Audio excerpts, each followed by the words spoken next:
O conflicto laboral no Concello de Padrón. Que no Concello de Padrón hai máis de 80 demandas presentadas por a reclamación de cantidades de traballadores, falamos de cantidades como antigüedade. Un novo músico de 16 anos. Pois eu dicía, bueno, pois vou subir eu só ao escenario, vou cantar un par de pezas.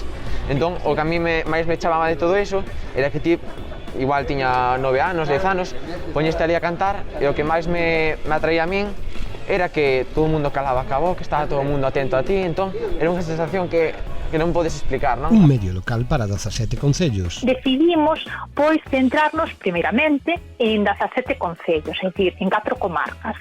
Temos a comarca da Arzúa, a comarca de Deza, a comarca Terra de Melide e a comarca da Ulloa. Todo no podcast semanal de Lindeiros. Únete e apoia a lindeiros.gal desde 4 euros ao mes. Lindeiros.gal. Información sen aditivos.